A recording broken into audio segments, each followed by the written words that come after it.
Hi, I'm Rivka Hoi. I'm a director, attorney, and conveyancer at SDBB. I'm also head of department of deceased estates, wills, trusts, and curatorships. Today we're chatting about estate duty.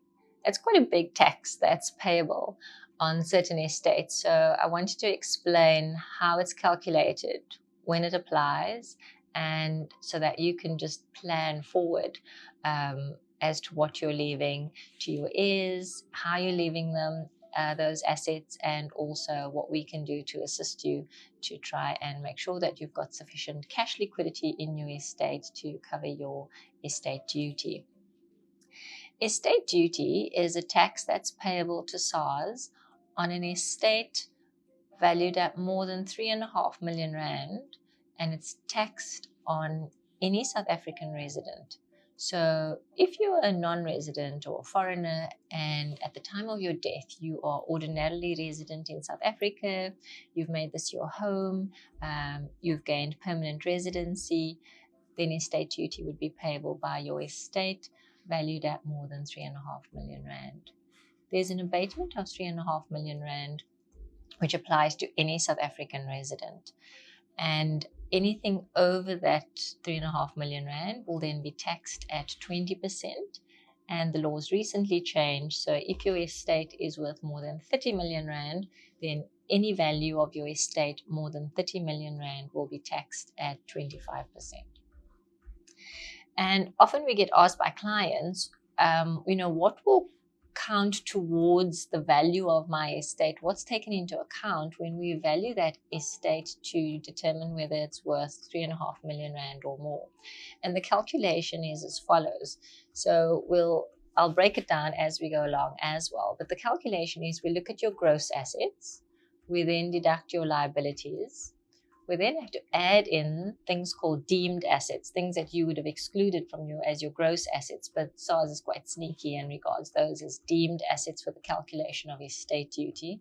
Then there are some allowable deductions, and then we deduct the 3.5 million rand abatement, and if there's anything remaining in your estate that's dutiable, 20% of that is calculated, and as I said, above 30 million, it will be 25%. Okay, so onto your gross assets. Your gross assets are absolutely everything that you own. So that would be your immovable property, that's your properties, your houses, your flats, your investment properties, your movables, that would be your car, furniture, household contents, things that are value, like your jewelry, maybe you've got some artwork, you've got various other equipment of value. And then it could also be rights that you've got to certain things. So, for example, if you've got a right of usufruct, so that's not your own property that you own, but you've got a right to live in someone else's property, and that's a registered right that gets allocated a value. And so, right of usufruct, for example, does form part of your gross assets. And then we've got liabilities that are deducted from those gross assets. So your gross asset value is used to determine the value of your asset in terms of the administrative fee. So the 3.5% that's charged by your executor to administer the estate, they look at the value of your gross assets, and the 3.5% of that is the fee payable to the executor. But estate duty calculation incorporates more than just gross assets. So you've got your gross assets, and then you're allowed to deduct your liabilities. And your liabilities would be all the costs associated in administering your estate. That would be your executor's fee, your master's fees, your advertisement costs, your transfer costs when you're transferring assets and properties to your heirs. All sorts of rates and taxes, compliances, anything that you have to attend to, well, not you, your executor would attend to on your behalf in the administration of your estate. And then you're left with net assets. And to those net assets, unfortunately, you then also have to add in what are called deemed assets for the purposes of calculating estate duty. And deemed assets would predominantly be your investments and your policies where you had named beneficiaries. So, for example, if you've got life insurance, you've got your children or your spouse and children as your named beneficiary under that policy, that's fine for purposes of excluding that policy from the calculation of your gross assets when we administer your estate.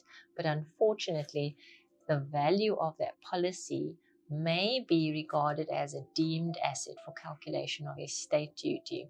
So it's very important that with regards to all of your investments and policies, that you touch base with your insurance broker, or if you're dealing with the insurance company directly, contact them and ask them if that specific policy would be dutiable for estate duty purposes. If they say it's not, that's fantastic. And if they say it is dutiable, then you'll have to let us know when we draft your will and we're busy with your estate planning so that we could make provision for the proceeds that would attract estate duty. So you've got all of those insurance policies, right? Then you might also have an accrual claim. So if you were married out of community of property, subject to accrual, the spouse with the larger growth and the larger estate at the end of the marriage, so at the death of the first dying of you, we would value your estate and your spouse's estate as well, and do the accrual calculation. And if your estate is entitled to an accrual claim against your spouse, who's then got the bigger estate, unfortunately, that accrual calculation also forms part of your assets for estate duty calculation. We also look at, you might have various portfolios, so we'd have to look at all of that. Unfortunately, if you do have foreign property, foreign assets, as a South African resident, your foreign assets are regarded as part of your assets for the calculation of estate duty. So bear that in mind as well, okay? Because we'll have to add that value in and obtain a valuation. So if you want us to take a look at your will, if you want us to draft a new will, just to have a consultation about all of your estate planning, let's think of some out-of-the-box, cost-effective and practical solutions to your estate, and let's have a look at your estate duty calculation as well. Contact us at estates@sdbb.co.za or get hold of my team and I at SDBB Claremont. Thanks.